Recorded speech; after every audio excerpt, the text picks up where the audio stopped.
What's up, Two Times fam? It's your girl, Mrs. Tony Two Times, and I'm back with another video. In this episode, we will be talking about a beloved Georgia pastor whose life was tragically taken while she ministered to someone she was dedicated to helping turn their life around. Be sure to smash that like button if you're rocking with the content. If you're new to the Two Times family, please be sure to hit that subscribe button and tap that notification bell to get notified the next time we upload. Comment down below and share your thoughts, of course, always keeping it respectful. Make sure you watch until the end to hear the full story. Alright fam, let's get right into it. According to a local news report, on May 18, 2022, at approximately 10:25 p.m., DeKalb County Police arrived at the 1600 block of the isolated Coffee Road in Lithonia, Georgia, just 19 miles east of Atlanta, and found a van belonging to 57-year-old Marita Harrell. Inside the van, investigators said the beloved pastor was deceased from what looked like stab wounds. She also appeared to have been set on fire. Her body was first discovered by her distraught husband and eldest daughter, who tracked her cell phone location to that area. According to news reports, investigators believe that the Reverend and her van had been dumped there after she had been killed, not too far from where she was found. Detectives believe that the van was torched in an effort to incinerate any evidence. A man who lives near the scene said he heard a woman making loud noises in the area where the pastor's van was found that night. He thought it was coyotes. He went on to say that, "And not until I heard the voices saying stop, that's when I knew it was a person."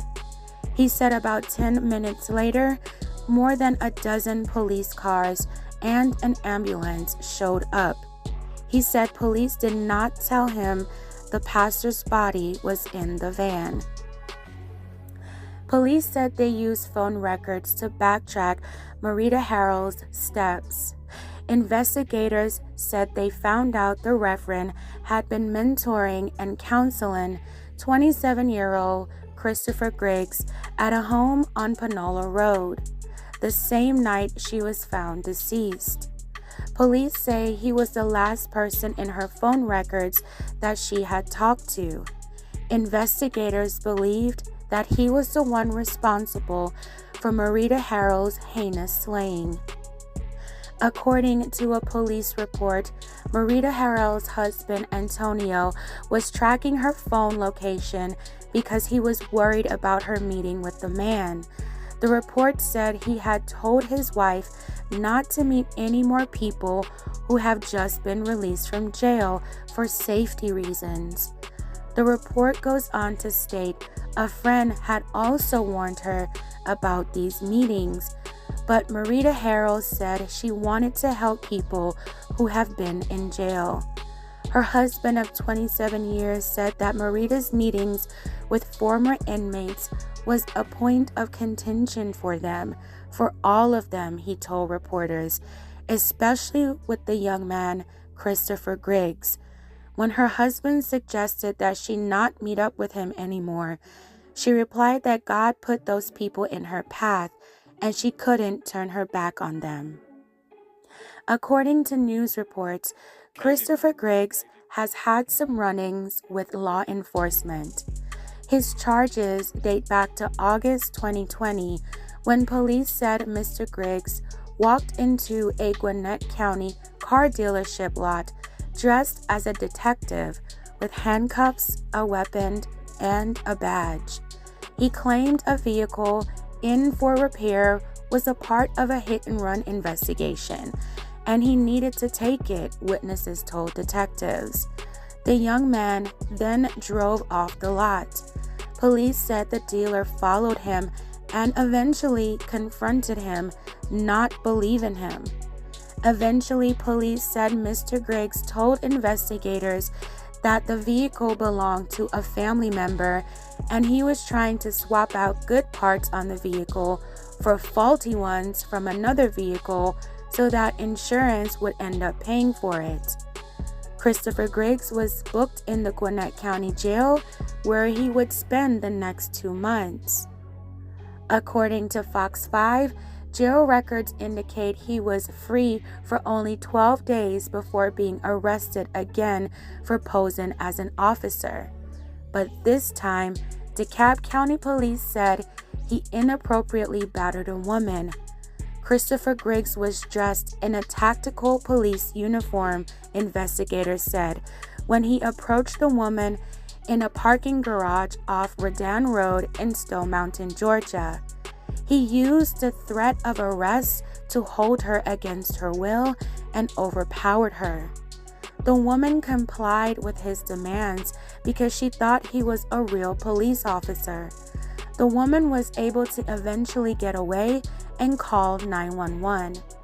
After a month in jail for that incident, Christopher Griggs was charged with attempting to take a guard's firearm. He would eventually be transferred to the Fulton County Jail in March, where records show he spent the next year.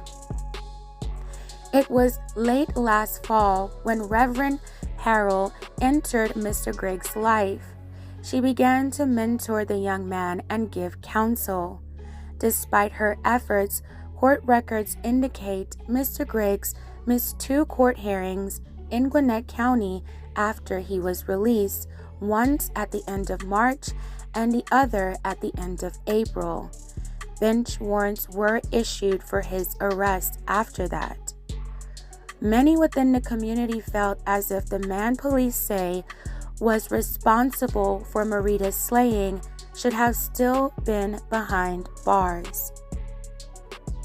According to what her family told reporters, Marita Harrell just wanted to help Christopher Griggs find salvation, and that she was always helping uplift residents in the community, even going as far as to raise money for them and pay their bills. Family members said some people took advantage of her generous spirit. Marita Harrell's daughter told a reporter that Mr. Griggs was in and out of jail, and her mother was counseling him, trying to help him get his life in order. Sadly, it seems like her good deeds may have cost her her life. Marita Harrell was a Chicago native who moved to the metro Atlanta area 30 years ago and immediately began to serve her community after earning her degree at Emory University. She was married to her husband for 27 years, and they shared 2 beautiful daughters, ages 18 and 15. According to lawandcrime.com, she worked at the Atlanta Journal-Constitution, a newspaper publication, for over 20 years in the advertising department and was a diversity training facilitator.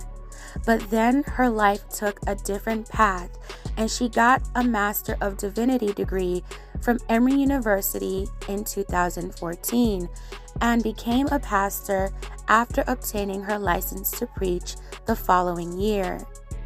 She was able to serve at a few different United Methodist churches and their affiliates in the metro Atlanta area. At the time of her passing, she was a senior pastor at Connections at Metropolitan United Methodist Church. The manhunt was on to locate the man police believed was responsible for Marita Harrell's death. 24 hours after the beloved pastor's death, a SWAT team served a search warrant on the home of Christopher Griggs, which is about 5 miles from where the Reverend's body was found. While investigators said they did not find Mr. Griggs at the house, they did find what they believed to be the scene of the deadly incident. According to reports, investigators spent Thursday evening combing through the home for evidence and speaking to relatives who lived with the man in the home. Police said they spoke with Mr. Griggs earlier in the day by phone on May 19th. He told officers he would turn himself in, but never showed up at the arranged time.